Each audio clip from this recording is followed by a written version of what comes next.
Welcome to The Growth Kit, a podcast where science and actionable advice intersect to help you live a better life. Musculoskeletal injury, sprain, strain, or break, and what to do about it. Injury taught me I need to learn how to face challenges. Sean Johnson. I was racing toward the volleyball at full speed. My friend, nearly double my weight as the left guard of the football team, wasn't far behind. I got to the ball first thinking I had won the spontaneous sprint, but he didn't see it that way. He jovially bear-hugged me from behind, threw me over his shoulder, and I extended my arm to brace for the impact. My elbow bent the opposite way it should, and like that, I was down for the count. This was back in high school when skyrocketing testosterone and a not yet fully developed frontal lobe impacted any activity we did, including an errant ball got away from our volleyball game. The pain was immediately severe, but it got better with time. A musculoskeletal injury was just part of play back then. I thought it was nothing more than a contusion, or maybe a sprain at worst. As long as I kept my elbow bent at a 90-degree angle, I was able to live my life. It was the summertime, so I wasn't rowing at the time, but I was able to log plenty of miles running without any significant concern. It was 11 days later when my mom took me to the doctor to diagnose a fracture. My elbow recovery took way longer than it should have because I was slow to act on the recovery. I didn't immobilize it and took no active approach to heal it or precautions to keep it safe. As a result, I ended up with nagging soreness many months later during the fall rowing season, and I still lack some range of motion to this day. For any musculoskeletal injury since then, I did my due diligence in learning exactly what was happening in my body and caring for it appropriately. Lesson learned. Musculoskeletal injury. Impact. When you can't control what's happening, challenge yourself to control the way you respond to what's happening. That's where your power is. Anonymous. While my residual deficits are minor at best, I see these types of injuries all of the time, with more significant consequences. The patient who crushed his hand in the machine at work in his 20s never went to the hospital and now needs help buttoning shirts. The guy who thought he could keep up with the young guys on the court and came away with shoulder pain. The ankle sprain from that missed step that prevents a patient from reaching to the ground without teetering to the side. Musculoskeletal injuries are going to happen. That fall to the ground from a standing height was comical as a kid, but it turns deadly in older age. A kid can crash his dirt bike 10 times without injury, but dislocates his shoulder on the first rung of the monkey bar.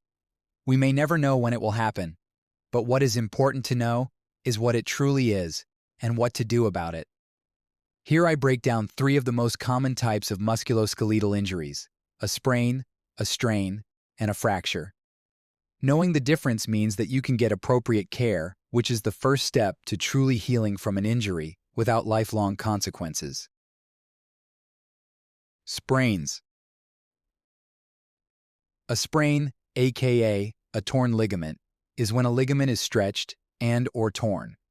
Ligaments are tough bands of connective tissue that go from one bone to another bone. The role of the ligament is to stabilize the body's joints. Sprains typically occur due to acute trauma, and you'll probably feel a pop or tear in the joint when this happens. They are common with contact sports, landing awkwardly when jumping, and falling onto an outstretched hand, a fouche injury. Common sprain locations. Your body has over 900 ligaments holding it together. As a result, sprains happen often and all over the body. Some of the most common areas and types include shoulder, aka a separated shoulder at the acromioclavicular AC joint, wrist, radial sprain, thumb side, or ulnar sprain, pinky side. Ankle, inversion sprain, rolling inward, or eversion sprain, rolling outward. Knee, involves one of the 4 ligaments, ACL, MCL, LCL, PCL. Symptoms may include pain, bruising, swelling, and inflammation. Diagnosing a sprain is typically based on a physical examination and report by the patient. X-rays may be used to rule out a fracture or dislocation. X-rays can't detect pure muscle injuries, though. An MRI can be helpful in determining the location and severity of the injury. Severity. Grade 1, mild. Microscopic structural damage only. There is some local tenderness. The joint is stable. Recovery time is usually 1 to 2 weeks. Grade 2, moderate. The ligament is partially torn, ruptured. There is visible swelling, and the area is tender. The joint is typically stable. Recovery time is 3 to 6 weeks. Grade 3, severe. The ligament is completely torn, aka ruptured. There is significant swelling, and the joint isn't stable. Surgery may be required. Recovery time is several months. Recovery phases. There are 4 phases of recovery for a muscle sprain. The length of each phase and approach in each phase will vary depending on the grade. It is important to note that sprains tend to heal relatively slowly because the ligaments involved which are avascular or lacking blood vessel. Phase 1. Protection. Rest. Protect such as a brace, wrap, splint, crutches, or tape, and early weight bearing as tolerated. Phase 2. Progressive range of motion and early strengthening. Restore range of motion, restore strength, and resume low-level aerobic training. Phase 3. Advanced strengthening and neuromuscular control. Restore proprioception and restore coordination. Phase 4. Return to activity.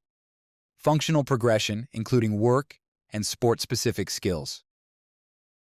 When to see a doctor. Mild sprains can typically be treated at home. However, more severe sprains require medical intervention. Seek out a doctor if you have any of these symptoms. You heard a pop or crack, numbness or tingling to the injured area. It's not getting better within 24 hours. The area is tender to touch. Inability to put pressure on it. The area has been injured before. Rapid swelling or bruising to the area. Significant pain or fever. You suspect a growth plate injury. More on this to come soon. Or strains. A strain, aka a pulled muscle or a muscle tear, is an injury to the muscle, the area connecting the muscle and the tendon, or the tendon itself. Tendons are fibrous tissue that connect muscles to bones. There tends to be tearing of blood vessels as well, causing bruising, although this is not always visible. A strain is caused by excessive stress to the tendon or muscle, with a grade 3 strain considered a complete rupture. Muscle strains tend to be a result of overuse, poor body mechanics, and muscles that are stiff, tight, or not warmed up. For example, a pulled back is common after lifting something heavy with poor body mechanics or through overuse. A rotator cuff strain can be a result of reaching up to block that shot, or even to grab that coffee cup from the cabinet without a warm-up. Common strain locations are the rotator cuff, hamstrings, quadriceps, groin, Achilles, long head of the biceps, and low back, where you'll often hear, "I threw my back out." "I pulled my back." Symptoms may include pain or tenderness at rest, muscle spasm, muscle weakness, swelling, inflammation, redness or bruising, and limited range of motion. Diagnosis. The diagnosis is typically based on a physical examination and report by the patient. X-rays may be used to rule out a fracture or dislocation. X-rays can't detect pure muscle injuries, though. An MRI can be helpful in determining the location and severity of the injury. Severity. You may have all of these symptoms in all cases of a strain, regardless of the severity. The severity is based on the amount of strength and range of motion that is lost. Grade 1. Mild. No decrease in strength. No decreases in active or passive range of motion. Pain is minimal and may not occur until the next day. Grade 2. Moderate. Noticeable decrease in strength. Noticeable decrease in range of motion. Pain and swelling are present. There is not a complete rupture, and about half of the muscle fibers are torn. The typical return to activity or sports is 2 to 3 months. Grade 3, severe. Complete rupture of the muscle or tendon. This can often be palpable, although the swelling may interfere with this. There is severe pain and swelling and use of the muscle is lost. Surgery may be required to reattach the muscle or tendon. Recovery takes about 3 to 6 months. Recovery stages. Phase 1. Inflammatory stage, 1 to 7 days. Goal: allow the bleeding to stop and for the body to get rid of any damaged cells. Minimize atrophy and scar development. Rest. Protect, brace, wrap, splint, crutches, tape. Phase 2. Repair, proliferative, stage, 6 days to 2 to 3 weeks. Goal: replacing the damaged cells with new ones. Start mobilization within limitations of pain. Restore range of motion, restore strength, and resume low-level aerobic training. Phase 3. Remodeling, 2 weeks to 12 months. Goal: strengthen and align new cells. Restore proprioception, restore coordination, return to full activity when pain is 0 to 3 out of 10, strength is at 90% to 100%, and there is full range of motion. There is a high chance of re-injury if return to sport and activity is too quick. When to see a doctor. Mild strains can be treated at home. You should see your doctor if any of these symptoms occur. You heard a pop or crack, numbness or tingling to the injured area. It's not getting better within 24 hours. The area is tender to touch, inability to put pressure on it. The area has been injured before, rapid swelling or bruising to the area, significant pain or fever. Fractures. A fracture is a break in a bone. It occurs when more force is applied to the bone than the bone can handle.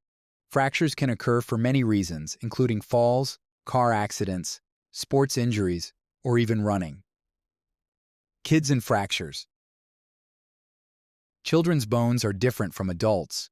A child's bone is more flexible, which means that it can absorb shock well, but that it may buckle before it breaks, leading to unique fractures called green stick or bowing fractures.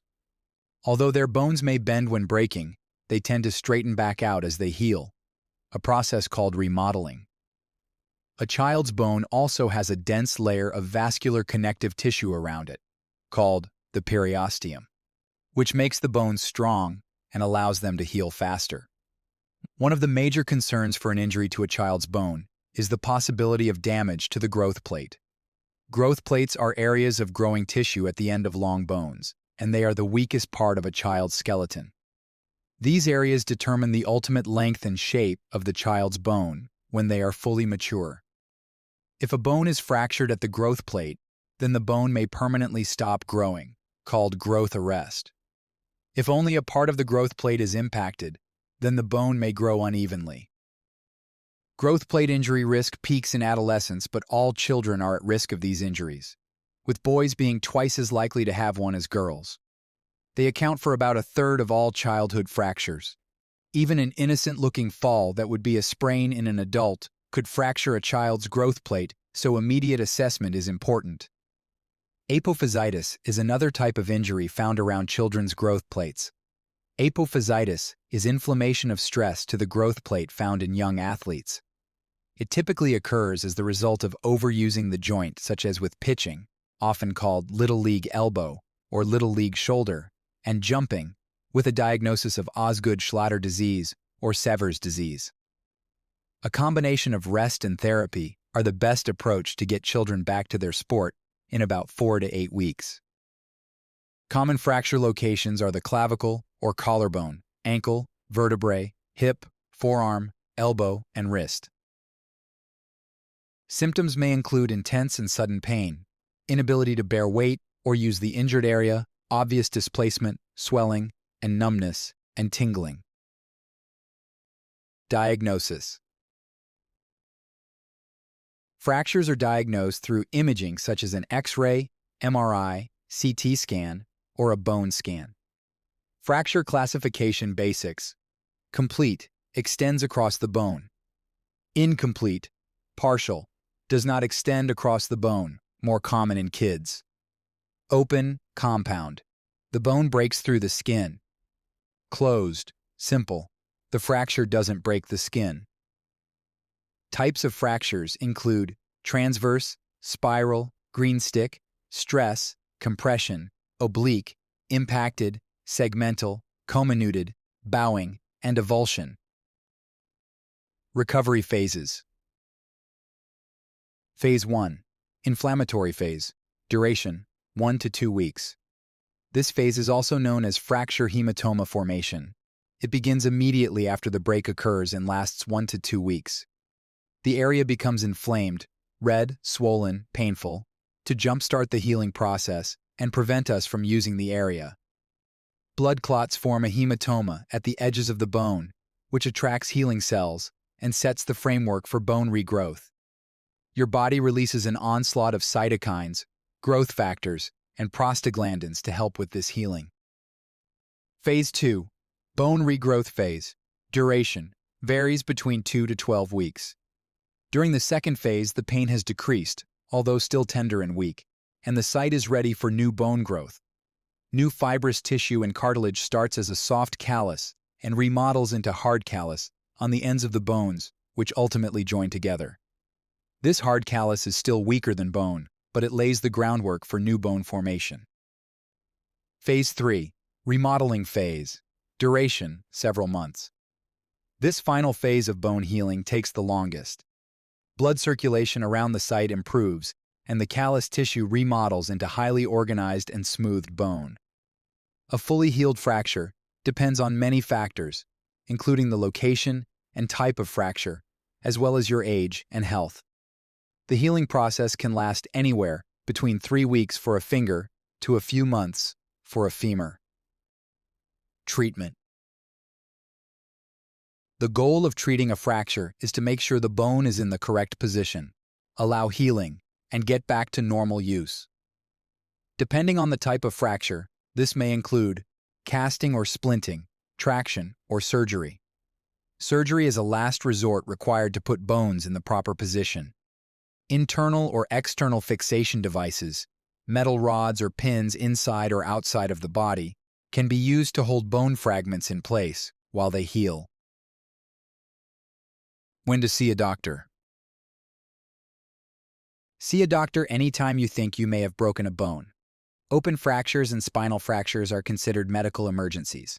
Get medical care immediately if you think you have either of these. When to see a therapist. Occupational therapy, OT, and physical therapy, PT, aim to control pain and improve overall function in musculoskeletal injuries such as sprains, strains, and fractures. Therapy may be helpful if symptoms limit your mobility or daily activities, including getting dressed, showering, doing household tasks, or returning to work. OTs and PTs address underlying issues through hands-on assessments and treatments to improve strength, coordination, and range of motion, decrease pain, provide education, and create individualized exercise programs tailored to your functional status and goals. We also do regular reassessments to make sure that your body responds appropriately to treatment, with modifications made as needed to optimize recovery. Sprains, strains, and fractures are common, but they don't have to define your story. Take the time to understand your body and get proper care quickly to ensure you have a strong, lasting recovery. Thanks for tuning into the Growth Kit podcast. If you enjoyed this episode, please subscribe and leave a review. You can check out my website at MindBodyDad.com and subscribe for more weekly insights sent to your inbox. You can also follow me on Instagram and Twitter at MindBodyDad.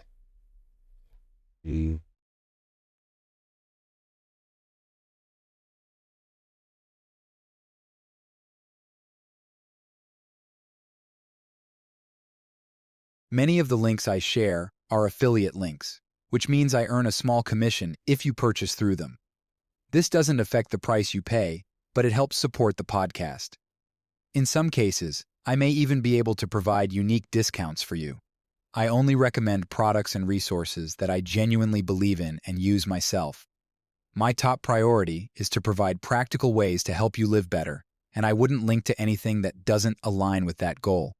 Thanks for your support.